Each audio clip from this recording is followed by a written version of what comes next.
Olá, eu sou o Cristiano Guirado, líder de comunicação da Gálata, e esse é o GálataCast número 2, episódio número 2. Eu tenho aqui hoje comigo o Clemilton Baceto, do Sebrae, gestor de inovação e empreendedorismo do Sebrae Bauru. E a gente vai falar no programa de hoje sobre, obviamente, inovação e empreendedorismo. E depois a gente vai falar também do programa de startups, que o Clemilton vai dar algumas novidades aí. E vamos filosofar um pouco sobre coisas que a gente via há 5 anos atrás e pareciam tão longe da gente e hoje já são quase obsoletas. Clemilton, bem-vindo, obrigado pela sua presença, satisfação enorme ter você aqui. Obrigado, Cristiano, prazer estar aqui e parabenizar vocês pela iniciativa também, um canal bastante importante e discute temas que cada vez mais estão ligados ao nosso cotidiano. Isso, aqui a gente é fã de Darwin, cara. A gente ajuda aí a galera a se adaptar e se desenvolver.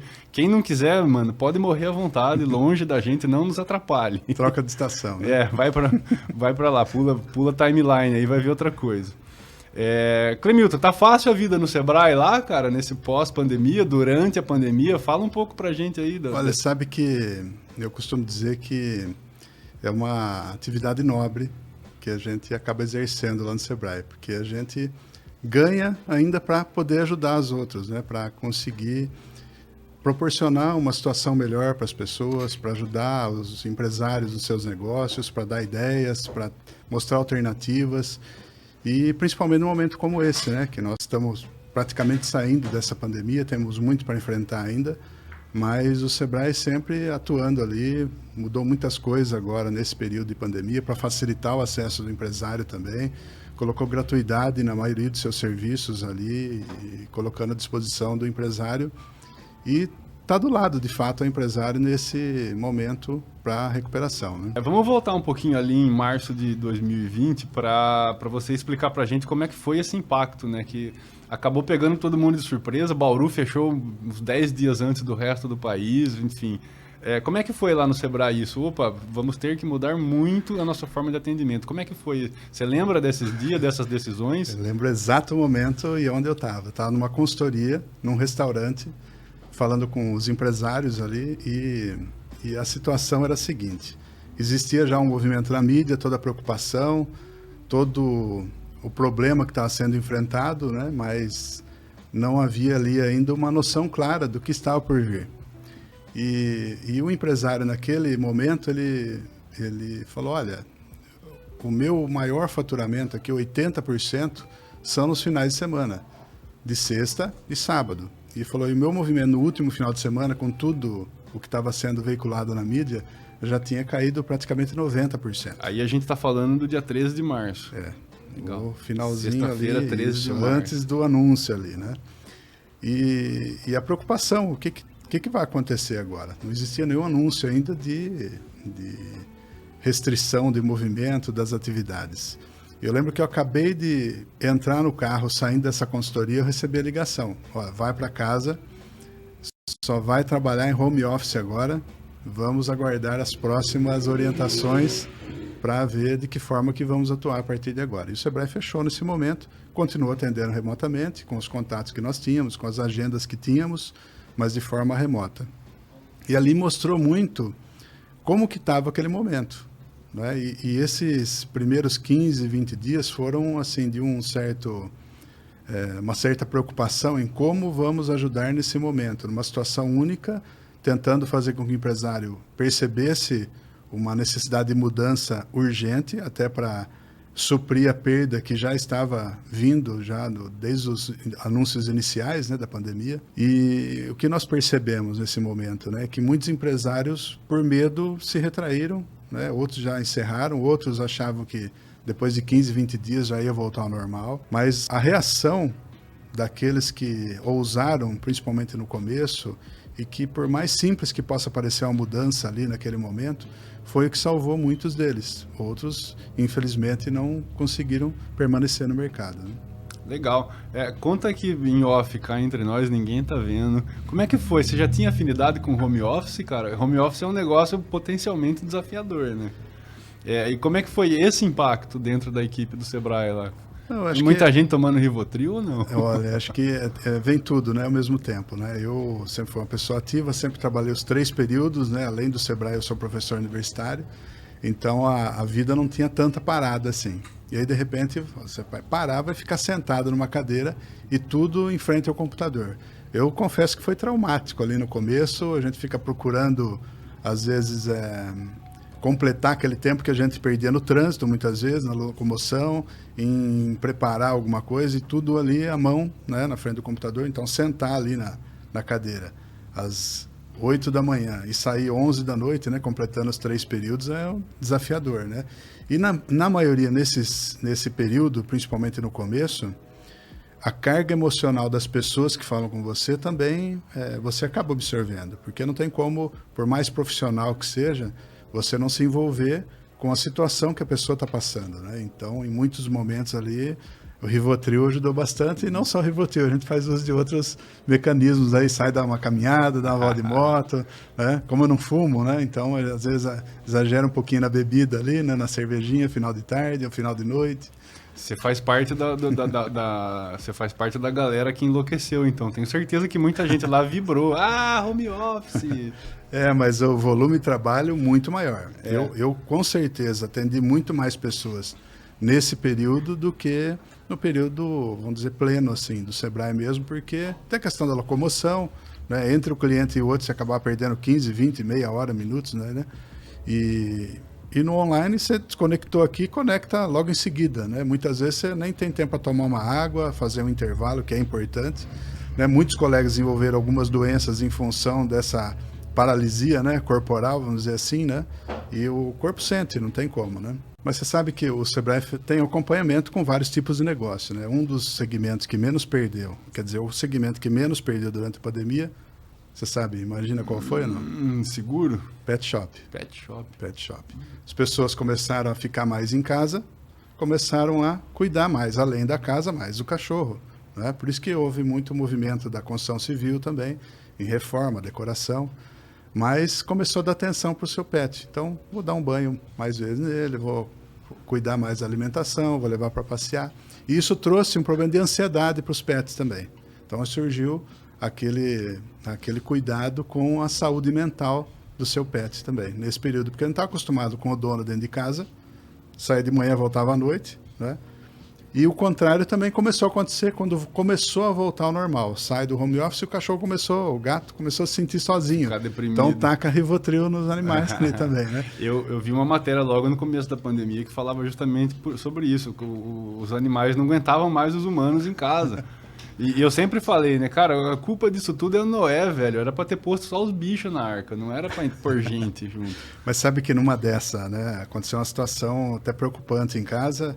Eu em casa, as crianças não iam para a escola, e aí eu tenho uma filha de 5 anos na época, hoje ela está com 6, mas ela, entre uma reunião que eu estava lá com um cliente, eu escuto um barulho, ela pegou o hoverboard lá, o skate dela, e caiu de costa, bateu a cabeça no chão, foi assim, centímetros de uma cristaleira ali, né? E aconteceu uma catástrofe ali, se ela caísse pouquinho mais perto ali. Mas esse susto aí já foi, puxa vida, né? A mulher, ela consegue fazer 20 coisas ao mesmo tempo, né? Uhum. Eu estava atento no meu atendimento ali, é lógico, eu sabia que estava cuidando da criança, cada pouquinho eu descia lá para ver se está tudo bem, se está tudo certo, né? Às vezes deixava o celular, às vezes ligava a TV, mas estava sob controle. E num momento de descuido, né? Diferente de uma situação normal, porque normalmente ela estaria na escola, né? E aconteceu esse acidente, foi um transtorno ali, um susto bem grande ali, né? Sempre procurando ver o copo meio cheio, né? Acho que ser empreendedor é muito disso, olhar o copo meio cheio. Essa geração de empreendedores e de consultores, enfim, de pessoas que rodeiam o empreendedorismo hoje, ela está construindo os protocolos de reuniões online. E eu paguei um mico muito interessante, né, nesse meio tempo, cara. Mas quem não pagou, né? Então, e foi em março, foi inclusive numa rodada de negócios do Sebrae. O cara me colocou para conversar com um mega empresário do Rio de Janeiro, que era um fornecedor da Petrobras. Aí chegou lá e falou, sua reunião é em 9 minutos. Beleza, coloquei 9 minutos no relógio, saquei o fone de ouvido, liguei o Charlie Brown Jr. e tava lá. Foi quando te encontrei, ouvindo o som e olhando mal. Aí de repente eu ouço o cara falar, viu, eu tô aqui já com um cliente. Fala, seu filho da puta, tudo bem. Nem pra me avisar antes de abrir Mas, a sala. Ser carioca é um problema menor, né? Porque eles são mais escolados, Sim, assim, sim, vamos dizer cara. assim, mais informais, né? Sim. E aí, eu fiquei pensando, falei, cara, e agora? Será que esse cara é conservador, é liberal? Será que ele é maconheiro? Será que ele é careta? Porque se eu tivesse cantando Roberto Carlos, né, eu já tava mais afinado ali com ele. No fim foi tudo bem, não perdi a venda total, óbvio, mas foi tudo bem, assim, foi uma vergonha menos vergonhosa. Mas até essa mudança, né, ela foi, muita gente foi pego de surpresa, lógico, todos, né, fomos pegos de surpresa. E muita coisa aconteceu, como você falou, né, jornais internacionais aí, a pessoa passando pelada atrás. Se você digitar no YouTube lá, né, micos do home office, cara, aparece cada um, o meu foi pequeno. E os animais também, né? Eu tenho um cachorro e um gato. Meus animais são a minha equipe de home office. Então, o cachorro, você está conversando, o cachorro quer conversar também, ele late, o gato pula, derruba a câmera. Não, o meu já sabe na hora de parar. É cachorro ou é gato? É cachorro. Gato não tem Só conversa. vou falar agora. Ele para. Às vezes ele esquece, né? Mas não, o gato ele cumpre o protocolo. O gato não tem conversa, ele é líder e não aceita ninguém liderando ele. E aí você tem que convencer o gato que ele não tem que ficar ali, você tem que encher o saco dele para ir para outro lugar. Você tem que exercitar uma das competências ali a persistência. Persuasão, né? Em rede de contatos. Clemilton, e como é que tá agora, cara? O empreendedorismo, né, a engrenagem econômica tá ali flertando com uma retomada.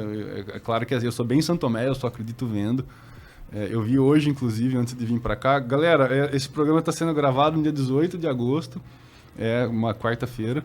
E antes de vir para cá, o Dória anunciou que demitiu 2/3 do tal de centro de contingência dele lá. Então, de 21 cientistas, ele teria só 7 cientistas. Eu não sei para que 21 cientistas para aconselhar um cara a fechar as coisas. Pode perguntar pro Zé da esquina, não precisa ser cientista. Se é só para fechar, não tem nenhuma outra solução, mas enfim. E tá essa preocupação, né? Vai flexibilizar, vai abrir, tá tendo show, vai ter Fórmula 1. Então eu só acredito vendo, mas vamos partir do pressuposto que tem um movimento de recuperação. Como é que tá a rotina do Sebrae? Como é que tá essa procura de empresas? Que o Sebrae é meio bombeiro, né? Ninguém procura o bombeiro para evitar incêndio, ele chama o bombeiro para apagar incêndio. Sabe que melhorou muito a situação, né? O empresário ele procurar só quando ele está com a corda no pescoço ali. Hoje existe já uma mudança cultural mesmo. Ai, que legal, paguei a língua aqui, fiquei feliz. Mudou bastante, né? Se a gente pegar 10, 15, 20, pior ainda, se a gente pegar as taxas de mortalidade de negócio, em 5 anos 80% quebrava. Então, de cada 100, 80 e poucas quebravam em 5 anos. Hoje, essa média está em 65. Né? E é equivalente a outros países mais desenvolvidos. Então, essa consciência mudou, o nível de informação do empresário também mudou. É lógico que a gente tem os extremos aí, né? Então, tem as pessoas que são extremamente conectadas e atualizadas com o seu negócio, e tem aquelas pessoas mais tradicionais também. Mas o que surpreendeu nessa pandemia, principalmente, né, Cristiano? A gente estava falando um pouco antes de começar da importância lá das redes sociais, né? Uma empresa tradicional, no ápice ali da pandemia, finalzinho de março, loja de roupa tradicional, periferia, aqui de Bauru, mais de 30 anos no mercado. Falou, eu não tenho condições de continuar. Eu vendo roupa não é essencial, porque ali era o essencial e não essencial, né? E roupa ninguém compra. E aí nós demos a ideia, através de um programa que eu sou responsável ali no Sebrae também, Agentes Locais de Inovação. O agente sugeriu, falou, por que você não faz um leilão virtual? Falei, como leilão virtual? Eu sou uma loja tradicional, né? Tá na 2ª ou 3ª geração de empreendedores. Falei, você não tem grupo do WhatsApp? Tenho. Falei, então pega a peça e publica a foto e coloca um preço mínimo e aceita a oferta. Faz o teste. Ela manteve o faturamento no início e dobrou o faturamento no 2º mês, no mês de abril ali, mais ou menos, até encerrar ali a 2ª quinzena de maio ali, que dava os 60 dias, né? Foi a pior época, né? Foi a pior época. Mas você veja, né, a questão comportamental, né? É um empresário tradicional, periferia, com roupas populares, que enxergou uma possibilidade e se agarrou nela.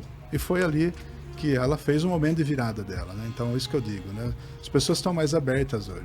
Porque geralmente se fala assim, poxa, eu tenho minha empresa há 30 anos, vem alguém de fora me falar como que eu tenho que administrar. Então, num momento bom, é difícil você ouvir as coisas. Mas num momento ruim, né, não tão confortável, é mais fácil, muitas vezes, você levar uma palavra. Faz sentido. Né? O cara tá naquela, né? Ou eu faço isso ou eu vou fechar. É, Talvez eu feche fazendo isso, mas eu tenho que tentar. Mas você vê que situação interessante. Estava dando um curso de fluxo de caixa uma vez lá no Sebrae, e o empresário falou, pô, Clemilton, legal, gostei. E quem que vai fazer isso para mim? Eu falei, não, fluxo de caixa é você que faz, você é empresário, né?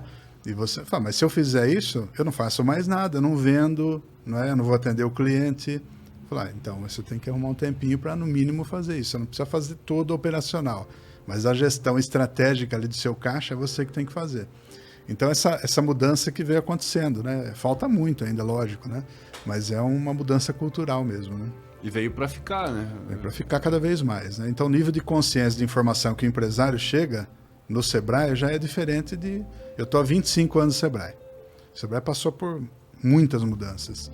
Essa aqui talvez seja a que completou o ciclo, assim, né? Em termos de rapidez e de volume de coisas que vieram nesse momento, né? De produtos também do Sebrae, de soluções que o Sebrae ofereceu para enfrentar todo esse momento. Sempre na linha de ver o copo meio cheio aí, cara, a nossa geração viu Senna, Hamilton, Schumacher, Messi, Cristiano Ronaldo e a pandemia. Acho que nenhuma outra geração viu tanta coisa diferenciada num curto período. Se você pegar um pedaço maior, se a gente pensar em economia, quantas mudanças econômicas, moeda. Acho que não teve país com mais mudanças de moeda, né? O RV, até hoje eu tô fazendo conta de URV. Falei, mano, que porra é essa? Cruzeiro, cruzado, cruzeiro real, URV. Lembro de tudo isso. É verdade. Então, o brasileiro ele é muito aberto à mudança também. É lógico que a gente sofre, mas se a gente pensar, quando entrou submarino no ar, a pessoa comprava uma foto. Era Amazon lá fora, não é? E aqui no Brasil, submarino. E ele foi um primeiro marketplace, vamos dizer assim, no Brasil. E foi sucesso total, desde o início já. O brasileiro comprou a ideia, aderiu, né? E o último a entrar foi a Casas Bahia, praticamente, né? Então, se fosse o contrário, possivelmente, submarino. Fala, quem é submarino? Tem uma loja física, nada? Então, essa característica do povo brasileiro também, de receptividade, de estar aberto às novas coisas, né? Isso aí ajuda bastante. E é um povo persistente também, bem-humorado. Opa, né? É o melhor povo do mundo, sem dúvida. É isso aí, esse foi o primeiro bloco, então, do GalataCast, episódio número 2. Daqui a pouco a gente volta com o Clemilton aí e vai falar sobre programas de startups. Até já, roda a vinheta.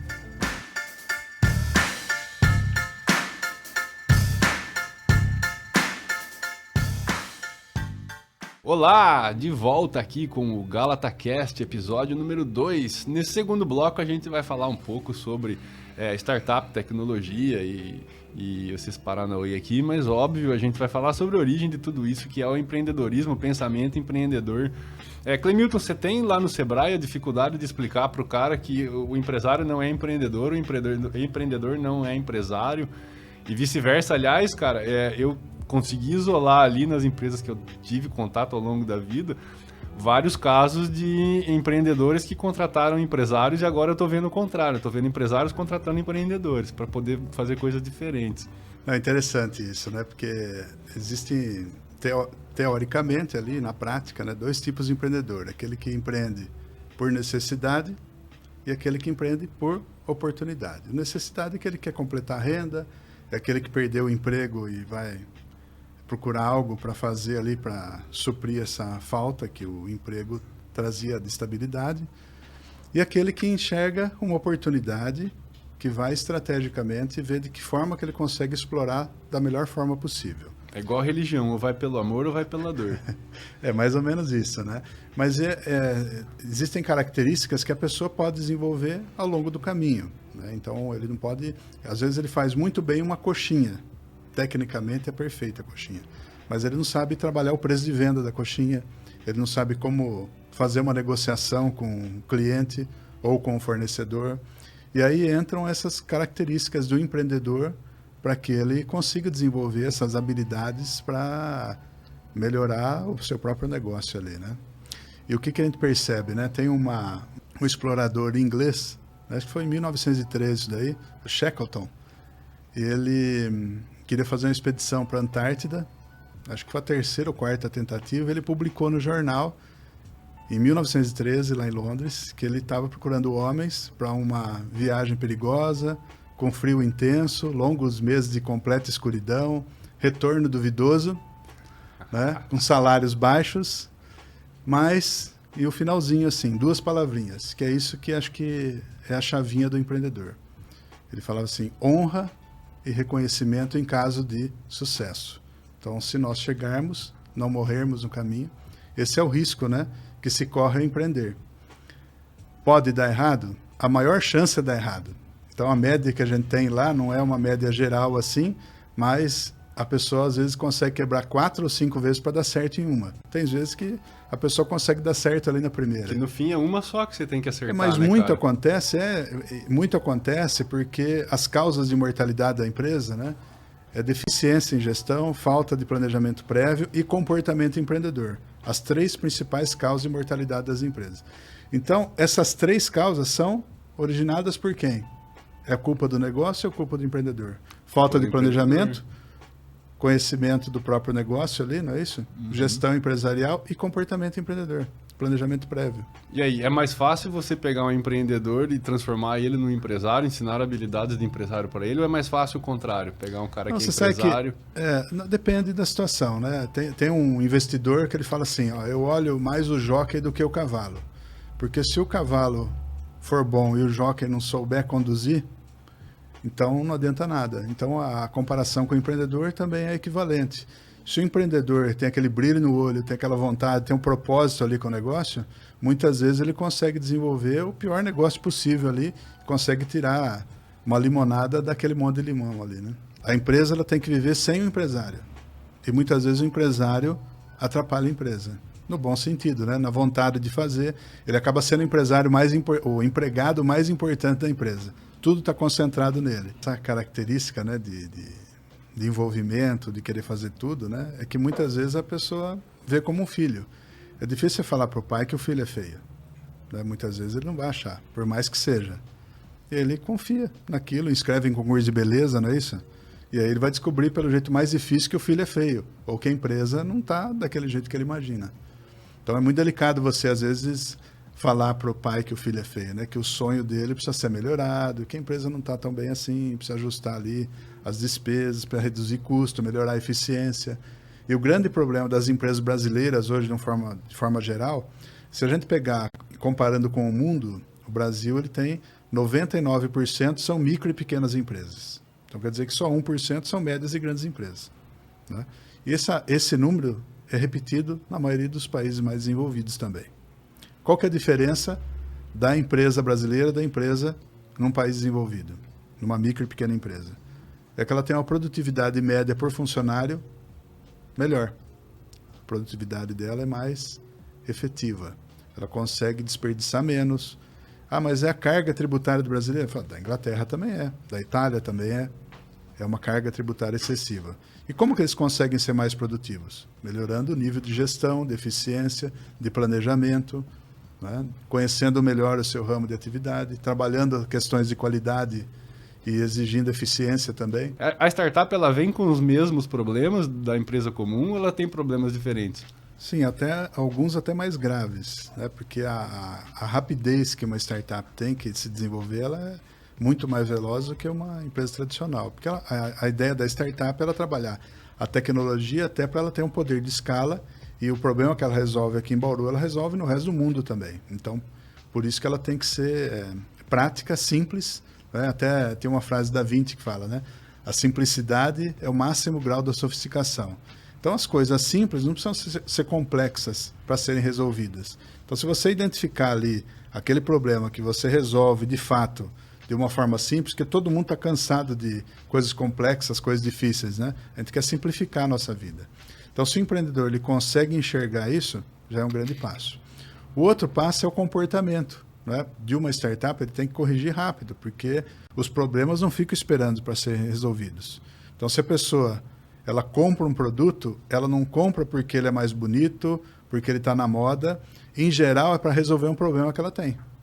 Então, se o empresário enxergar qual é esse problema que ele tem que resolver na sociedade, rápido, e mudar conforme o comportamento da população muda também.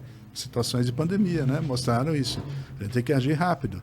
E se não reagir, alguém tomou o nosso espaço, né? Então, esse conservadorismo, vamos dizer assim, né? Na startup ela tem que ser mais dinâmico. O risco é maior também, porque você tem que errar rápido, corrigir rápido, porque senão Você está quebra. trabalhando num modelo não validado, né? Tem sempre isso. E Você está trabalhando com hipóteses, na verdade, né? eu imagino que um problema que uma empresa demora ali 6 a 12 meses para identificar e começar a resolver, numa startup, se virar um mês, foi pro saco, já era. Tem outra que pode estar fazendo melhor que você. Então, o risco de uma startup é 90% de quebra. Cada 10, 9 vão quebrar. Ou mudar radicalmente seu modelo de negócio. Vamos fazer outra coisa, literalmente. Fazer a coxinha, vou vender carro elétrico. Legal. E como é que está o cenário de Bauru nessa questão de startups, Clemilton? Como estão as nossas startups? Olha, é um movimento que tem crescido nos últimos tempos, várias iniciativas, né, do poder público, as universidades também. Em função da pandemia, nós tivemos esse ano aqui, mas o Bauru Innovation Day, que foi um evento bastante importante para divulgar e sensibilizar sobre as questões de inovação também. Acho que a última edição chegou a quase 700 pessoas. Vem gente de tudo quanto é lugar para assistir esse evento. E serviu para difundir essa ideia, né? E mostrar tudo o que está acontecendo também, né? As pessoas estão empreendendo mais também nessas áreas. Eu acho que essa sensibilização, né? O surgimento de entidades até que de apoio, né? Coworkings, até as faculdades oferecendo espaço para encampar as startups também. Tem aumentado bastante e incentivado mais esse tipo de negócio aqui em Bauru. Você acha que Bauru é um solo fértil, então, para inovação? Tem muito para desenvolver. Se a gente pegar 5 anos atrás, a gente não teria um cenário tão favorável como tem hoje. Já mais difundido, mais conscientizado, vamos dizer assim. É lógico que tem um longo caminho, mas tem muita coisa acontecendo aí, muita coisa boa, né? De vários parceiros, entidades do Sebrae, nesse movimento de startups e tecnologia. A gente está fazendo um movimento com as universidades aqui em Bauru para fazer um desafio empreendedor e inovação para encampar projetos dentro desses espaços também. Uma coisa está sendo articulada aí, mas é para contribuir com esse movimento também. Problemas possivelmente da Agenda 2030, né? E aí os projetos podem se candidatar a receberem uma capacitação para colocar no papel, para ver se a ideia que eles têm para resolver possíveis problemas vinculados à Agenda 2030, eles têm um sentido para o mercado, né, para o público-alvo. E aí o Sebrae, junto com os parceiros, o Unesp, a própria MSTech, a Conc, a Fireworks, eles vão ajudar na capacitação dessas pessoas para tirar da cabeça, né, essa ideia e tentar viabilizar num projeto para a sociedade. Legal. Para quando que é isso? Gostamos de furo de reportagem aqui. A ideia é começar em outubro agora. Legal. Primeira mão aqui no GalataCast. Primeira mão. Tá melhorando a coisa aqui, hein? Tava falando de um edital da FAPESP, que tá para estourar aí também. Pode falar mais uma em primeira mão? Sim, ou não? Isso já foi divulgado? Ele foi lançado agora recentemente. É um edital do Sebrae e da FAPESP para projetos de inovação e empreendedorismo. Os projetos eles podem receber aporte de 200 mil a 1.250.000 para transformar tecnologia e inovação em soluções para o mercado. Então, a FAPESP vem com a pesquisa, o desenvolvimento ali do projeto para se transformar em negócio, e o Sebrae vem para ajudar com mentorias, acesso ao mercado, a preparação dessa empresa de pesquisa migrar para uma empresa. E quem que lança o problema, Clemilton? Para mim, o problema é o principal de tudo, né? O problema não é lançado, né? Ele está aí, na sociedade. A pessoa que conseguir enxergar, muitas vezes ela enxerga, mas não tem uma visão clara. Aí ele vai precisar testar, fazer as pivotagens que a gente chama, né? Então, ele mira aqui, se não deu certo aqui, ele vira um pouquinho para a esquerda para tentar ajustar ali o seu produto ou seu serviço para, de fato, resolver aquele problema. Então, esse edital ele vem para dar recurso, equipe, capacitação, pesquisadores, para ajudar esse momento que muitas vezes a pessoa tem uma ideia muito boa, mas ela tem dificuldade de colocar em prática. Como que eu vou colocar em prática? Como que eu vou desenvolver? Como que eu vou fazer o produto? Como que eu faço uma pesquisa de mercado? Aí vem esse suporte todo para ajudar ele a desenvolver essa ideia e colocar à disposição da comunidade. Legal. É uma coisa que eu venho notado que é uma diferença que começou a acontecer com mais recorrência depois da pandemia, são as pessoas dando mais valor ao problema. O problema sempre foi menosprezado, coitado.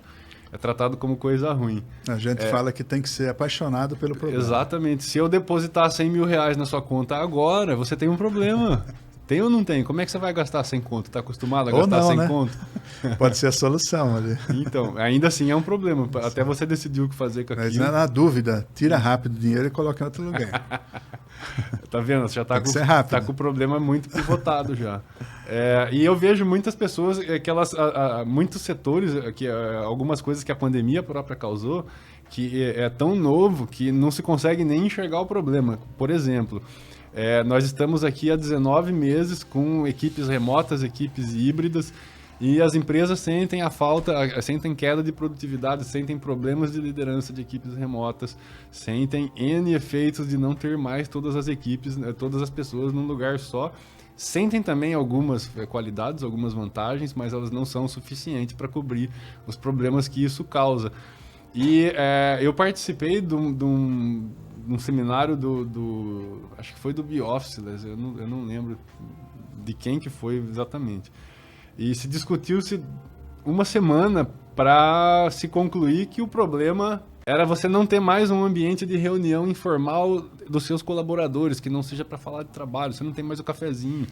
Esse era o problema. Cara, resolva. Como? Não sei, mas o problema você já tem. Por isso que eu perguntei, quem que dá o problema? Se você der o problema, cara, nossa, muita gente já tá meio caminhando nada. Mas se fosse fácil assim, né?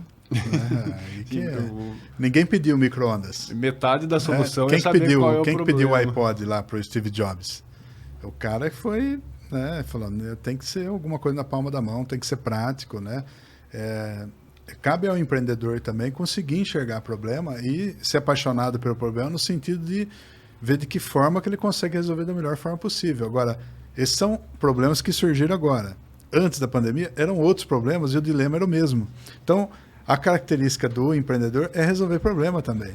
Ele tem que saber, o dia a dia dele vai ser resolver problema. O cheque que volta, o funcionário que falta, né? O fornecedor que não entrega, é o cliente que está reclamando de alguma coisa, sempre. Depois vai sair na edição da sua entrevista lá, o empreendedor precisa de problema, diz Clemilton. A galera vai adorar, tenho certeza. Ou algo do tipo. Esse foi o segundo bloco, então, do GalataCast. Passou voando, isso é bom, sempre é bom. Daqui a pouco eu e o Clemilton voltamos aqui para a gente falar um pouco de filosofia. Aonde que o futuro vai parar? Onde a inovação vai parar? Se é que vai parar. Até já, roda a vinheta.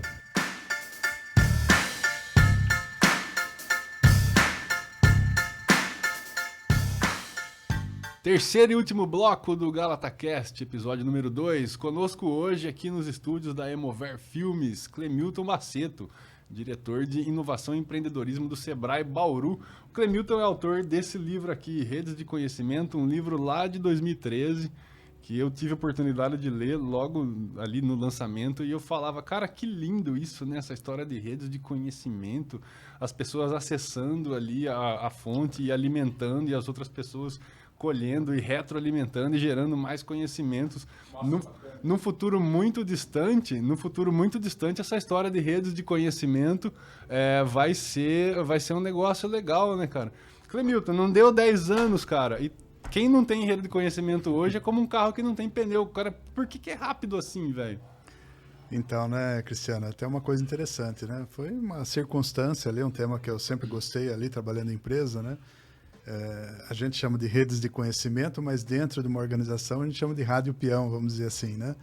É o conhecimento informal que circula dentro da empresa, apesar de uma estrutura formal. Então, nós temos lá as lideranças dentro da empresa, mas nós sabemos que pelas relações entre as pessoas existem uma troca, né? Uma comunicação, uma construção de conhecimento, né? E uma comunidade, né, paralela, vamos dizer assim, né, que funciona dentro da empresa, apesar da hierarquia formal. Então, esse assunto foi o tema da minha dissertação de mestrado, e na 2012, né, ele derivou para esse livro, que foi lançado em 2013, e foi mais ou menos quando teve aquele boom, né, dos movimentos sociais, né, das pessoas irem para a rua. Revolução dos 20 centavos. Isso, e aí provou mais uma vez o poder dessas redes, né? Das conexões entre as pessoas, que você não consegue identificar de onde surge, mas sabe o poder de influência que tem nos lugares, né?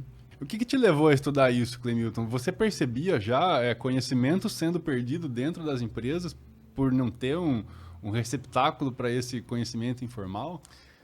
Eu trabalho desde os 9 anos de idade, né? Sempre trabalhei em empresa, lógico, né? E sempre percebia existiam as panelinhas, existiam aquelas conversas informais do cafezinho, que muitas vezes elas faziam com que a atividade fluísse, né, de uma forma mais adequada até, mais amigável, mais tranquila no ambiente de trabalho. É aquele momento de descompressão, né, que você vai tomar um café, troca uma ideia e volta com a solução de um problema que você estava ali sozinho tentando resolver. E aí foi o objeto de estudo. Falar, puxa, como que a gente pode entender o poder, né, dessas conexões, né, o quanto que as pessoas que eu conheço podem influenciar no meu desenvolvimento profissional e para o sucesso da empresa também. Então, eu fui estudar isso. É um modelo matemático, né? Tem um autor americano, se não me engano, ele lançou uma teoria que para você conectar qualquer pessoa no mundo, você precisaria no máximo de seis outras pessoas para encontrar essa outra pessoa. Uma das minhas facilitadoras do Empretec conheceu o John Bon Jovi, cara. Ela demonstrou esse poder da rede de contato mostrando a foto do John Bon Jovi. Exatamente. Então ela pode ter grau 1, grau 2, né? Então os 6 graus de separação, como a gente chamava, né? Essa é a teoria, 6 graus de separação. E numa dessas eles distribuíram 50 pacotes para que as pessoas entregassem pessoalmente, através de outras pessoas, sem colocar o endereço dessa pessoa, só com relacionamento, só com contatos. E aí o máximo que se chegou a 6 graus de separação. Então qualquer pessoa do mundo está separada a qualquer outra pessoa, personalidade ou não, conhecida ou não, de qualquer outra pessoa no mundo. No Facebook, isso caiu para 3,7. 3,5 pessoas você está do Barack Obama, por exemplo. No máximo a 4 pessoas de distância. Então, eu conheço alguém que conhece alguém que conhece alguém que conhece o Barack Obama. Quer dizer que você vai ser amigo dele? Não, mas tem como você, por exemplo, citou a sua amiga que tem uma foto do Bon Jovi. Vai tirar então, uma foto não sou amiga, mas eu consegui uma foto que eu nunca conseguiria isolado no meu mundo, né? Eu vi, não tem nada a ver com isso, mas tem. Eu vi ontem o documentário da Netflix do O Marginal Alado, que é a história do Chorão do Charlie Brown Jr. Muito bonito. Eu vi esse show de cima do palco, velho. Quem aí viu o show do Charlie Brown Jr. de cima do palco? Eu vi de cima do palco, assim. 3 graus ali eu precisei acionar, nem pedi, aliás. O 3º grau falou, sobe aqui, vai naquela escada lá. A hora que eu vi, eu tava em cima do palco, em cima dos PA. Aí eu olhei pra ele e falei, fica quieto aí que você fica aí até o final. Eu falei, legal, tô quieto. Então é mais ou menos por aí, né, cara? É isso aí. E Clemilton, essa ideia, esse objeto de estudo seu, você observou isso se consolidando? As empresas estão sistematizando isso como objetivo de capturar e utilizar esse conhecimento? Poucas fazem isso ainda, né? Mas elas se usam desse conhecimento interno, né? Lógico, né? Dos colaboradores para gerar os próprios resultados ali. Mas o que a gente percebe, as empresas que conseguem entender a dinâmica, né, esse funcionamento interno, né, dessa hierarquia interna, vamos dizer assim, que ela não é uma hierarquia de poder, é uma hierarquia praticamente de respeito, de amizade, né? Ela conseguindo enxergar quem se conecta com quem sabe o que dentro da empresa, ela consegue potencializar o conhecimento que é gerado dentro da própria empresa. Então, esses espaços que a gente estava comentando até há pouco tempo, né, no bloco anterior, a importância do cafezinho na empresa. É aquele momento que você vai lá, está preocupado com alguma coisa, não consegue resolver, aí você vai conversar com a pessoa e, de repente, surge uma solução que foi ou você mesmo que chegou, só o fato de respirar um pouco, né? Ou de conversar com um colega mais experiente, ou falar de um assunto aleatório ali, mas que trouxe um momento de reflexão, né? Um insight ali. Legal. E tem um livro até que chama Poder da Amizade. Ele foi lançado em 2006, mas ele é atual até hoje. Ele é um pesquisador que ele estudou 4.500 grupos de trabalho. Então, equipes em empresas. E um estudo foi vinculado ao Instituto Gallup, que é um instituto famoso de pesquisa também, que mostrava a importância de você ter amigos ou relações dentro da empresa.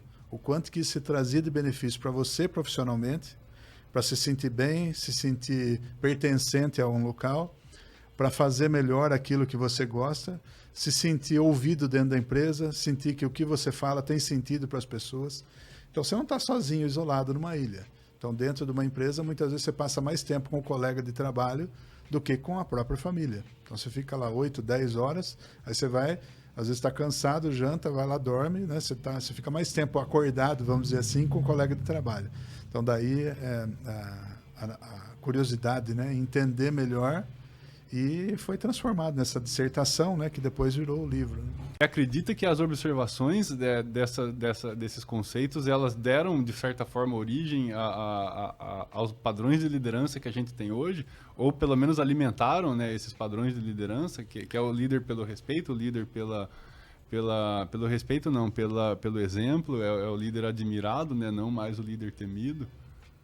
Eu acho que essa é uma questão natural mesmo. As pessoas tendem a respeitar as pessoas que se dão respeito, que participam, que estão junto, que convivem, do que aquelas pessoas que são transitórias ali ou que vêm com uma questão de poder, vamos dizer assim, né? E elas são mais validadas aquelas que fazem parte do seu cotidiano ali, que construíram junto ali uma história, né? Então, acho que é mais nesse sentido mesmo, né? Não existe um padrão assim. O modelo matemático existe, né? São 2 softwares que a gente faz o mapeamento, fazendo uma pergunta para o colaborador, né? Só para entender a simplicidade, para identificar isso numa empresa, né? Quando você... A pergunta galera, era a seguinte... Vocês vão fazer isso amanhã e não tem desculpa. Continue, A pergunta era a seguinte: você quer resolver um problema de qualquer natureza. Qual é a pessoa ou quais são as pessoas a que você recorre dentro da empresa? Então, você poderia citar 1 ou 2, independente do assunto. Então, quando você quer resolver alguma coisa e precisa de ajuda de alguém, quem que você conversa? Ele poderia citar quantas pessoas quisesse. A partir daí, você consegue mapear quem são as referências daquela pessoa. E quando você tem isso extrapolado na rede, você começa a perceber, ó, essa pessoa, 15 funcionários vão conversar ou consultar ele quando tem dúvida. Esse outro aqui, ó, ninguém conversa com ele. Então, mostra uma situação. Quem que é mais importante para a empresa? O cara que é mais acessado. Olhando nesse aspecto, a pessoa que é mais conectada, porque ele tem mais nível de informação, tem pessoa mais conectada. Então, mexer naquela pessoa, trocar de setor, vai impactar 15 pessoas. Essa outra pessoa, talvez ela nem seja notada se ela for transferida para o lado de fora da empresa, vamos dizer assim, né?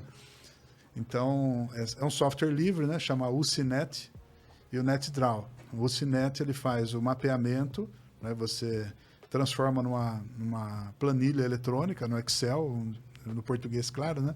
E você sobe essa planilha lá, e o NetDraw faz as conexões. Ele faz o grafo, né? De como cada pessoa está conectada, e você consegue identificar por cálculos matemáticos, que o próprio software faz, o grau de importância de cada pessoa na rede. Quem é a pessoa mais popular, quem é a pessoa mais influenciadora, isso aí está no livro também. Sensacional. E você diria que gente ainda é o principal problema das empresas? Eles não sabem lidar com gente, a começar com os seus próprios, a galera de dentro? Olha, eu costumo dizer o seguinte, ó, por mais tecnologia que a gente tem em qualquer situação da nossa vida, quem vai dar sentido para tudo isso são as pessoas.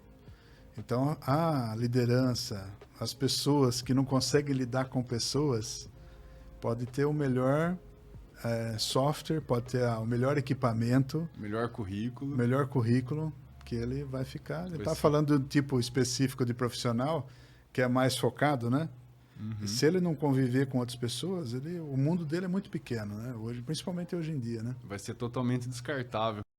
Eu lembrei do seu livro antes de vir para cá e eu separei um livro para trazer aqui para a gente comentar também e falar, cara, que bruxaria é essa, né? De livros que adivinham o futuro. É um livro de 98 da Eduz que chama Informática e Afetividade.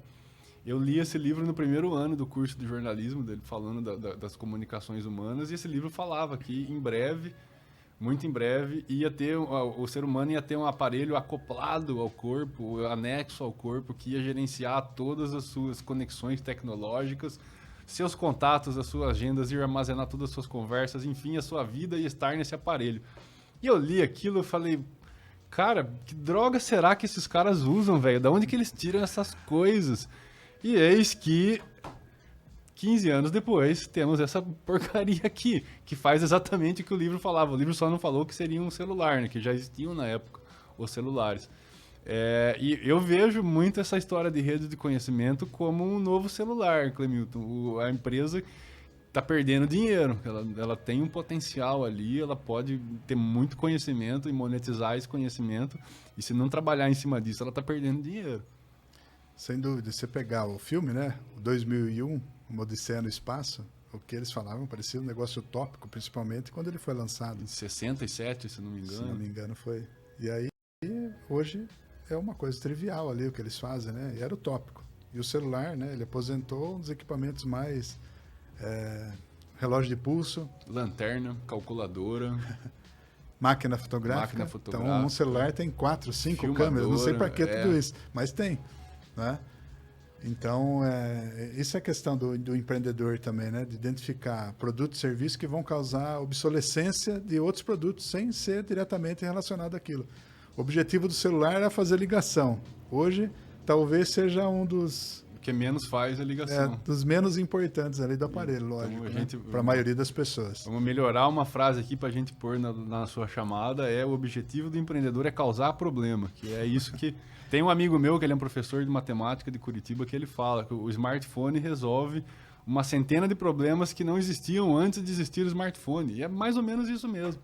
E ele condensa lá 95 das 100 mais importantes invenções da humanidade, transforma isso em problema e resolve esses problemas. Genial. Isso é empreendedorismo.